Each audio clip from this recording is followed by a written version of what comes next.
Hey guys, it's Matthew here once again, and recently I was lucky enough to be sponsored to play a game that I would typically be looking at with my own eyes in between Path of Exile leagues, and that is Raiders of Blackveil. Now, this game is currently just a demo, which you can download and play for free right now, just like I have off of Steam, but it's coming to early access in about a month on December 15th, and what it is basically a roguelite that has some ARPG elements, some MOBA style gameplay, and also some extraction style elements too, which is mostly for like gear and your progression system and stuff.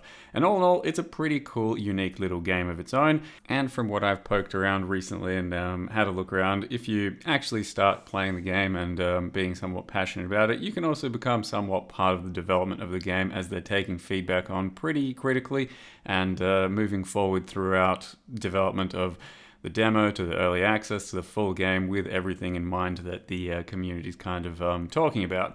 So what we're playing is just the demo, and the early access comes in about a month with quite a bit more, and then they're planning to release within 6 to 12 months to become somewhat of a full game.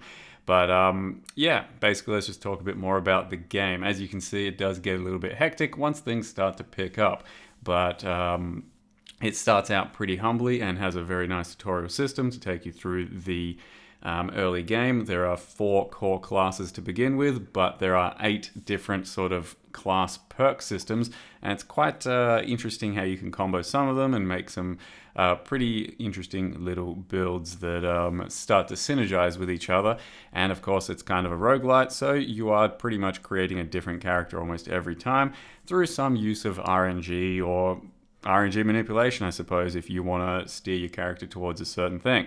But the more unique thing about this, I'd say, is that it is kind of a MOBA style play style, where you, I guess, similar to some of your other MOBAs, have certain skill core set where you'll have like an attack, a utility, an offense, a certain ultimate, and different classes have slightly different things to offer as well.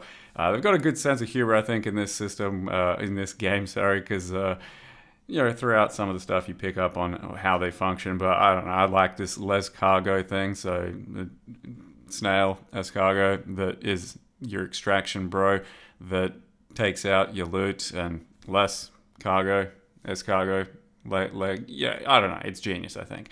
In any case, you can see that you've got things to pick to become kind of a class as you go along. And through those 4 core classes to begin with, you can also play multiplayer with some up to 3 friends, I think.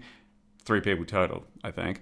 And then that lets you kind of have a nice little team playstyle. Some tank potentially, some healer, and also some DPS. Or you can all be DPS and see how things go. I only tried it as a solo person, but I can really see the multiplayer potential of a game like this to be probably more fun than the solo experience, to be honest. But I do, like to play most of my games alone, and the solo player experience is pretty good too.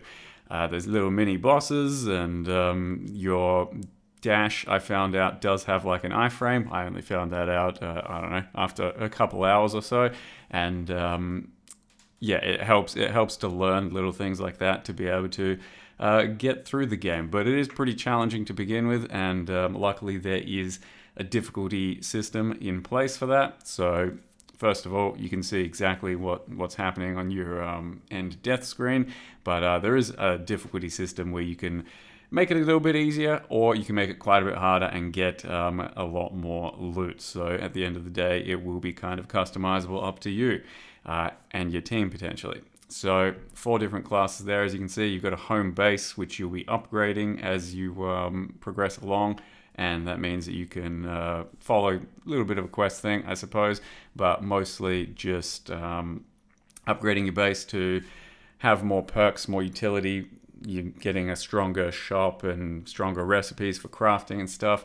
And then you can pick between your 4 classes over here. You can read each one what they do, grab each one and just try them out on the target dummy system they've got right next to it, which is pretty damn nice. So you don't have to only fumble your way through the game, learning each class as you go. You can start out and just experiment a little bit, and then hopefully see what there is to offer for each individual class. And there's for sure some cool skills to experiment with, and I'd say the game does have a bit of a skill element to it, because there's like, aiming, some kind of tracking, dodging, and of course, as I said, it starts out pretty slow, but you can ramp quite dramatically through your perks, through your upgrades, through your gear to become much faster, and also just have much crazier synergies between your certain extra perks and skills that you pick up.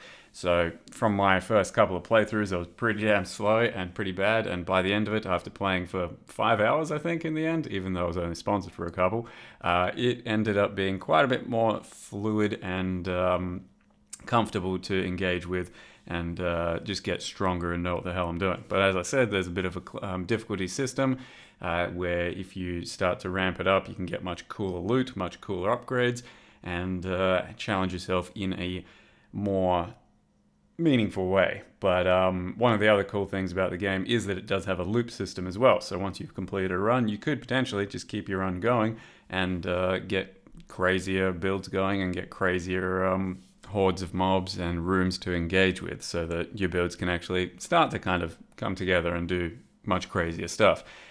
This one here is kind of like the healer dude, and does have some healing elements, though all classes can end up picking up various healing stuff that can be more of a support character as well. So it is kind of up to what you make it. And of course, the loot is kind of what's really important at the end of the day too. So there is some pretty cool upgrades. There is some rarity system for your upgrades as well as your loot, and there's some side rooms, as you can see here, where you can choose to spend some of the money you've gotten throughout the run, or you can choose to spend some of your health that can be reserved as kind of like an injury system, which you can potentially heal throughout the run, or just screw yourself over and have a bit of an injury to your character permanently, or reserved life, as I'm saying it is. But there's bigger, cooler upgrades, and then, like I said, they can end up synergizing with the other classes to become more powerful perks.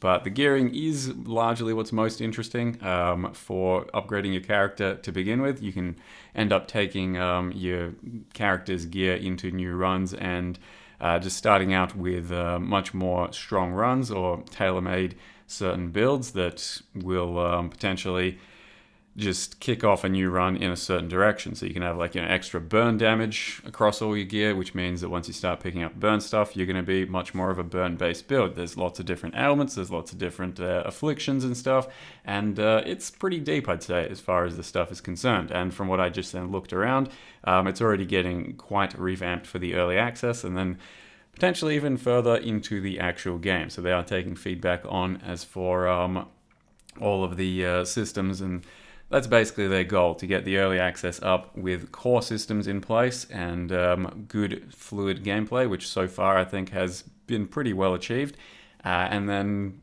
release a lot more content and more levels, more zones and mobs and bosses and all that. So I do encourage you guys to check out the demo, which is free, and you might get sucked in a little bit, just like me and a few other people in chat already have, because it's a pretty fun little game. And then, I think this is probably my favorite class to try out, the Assassin, who's a chameleon, has a little tongue dash attack and some stealth-like elements to him, and has pretty tricky gameplay that can be quite rewarding, but just quite a lot of fun to discover the new playstyles from class to class. Though my best run so far that I did try, which was off stream because I wanted to explore it just a little bit more, was the mage character here. And it was a little bit of a fire-based setup that was like a bit of everything, like burn and poison and bleed, I think. And was starting to experiment with higher level ups, higher perks, and more like duo synergy style perks. And then that also led to me beating the first boss, which let me discover that there's a loop system, and don't want to spoil the entire fight, I suppose, but this is pretty much it. So you're more or less spoiled just for what you kind of have to do, but at the end of the day, it's still pretty hard for yourself to be able to pilot it, so don't just pretend like you've got a good grasp of it because you've seen me do it here. It's a challenging thing, and it's fun to get better at the game and see more cool combos and all that. But so far, demo, early access on December 15th, so you can wishlist it now and check it out and keep track of it like I think I will. So with that, thank you very much for watching, and see you guys next time.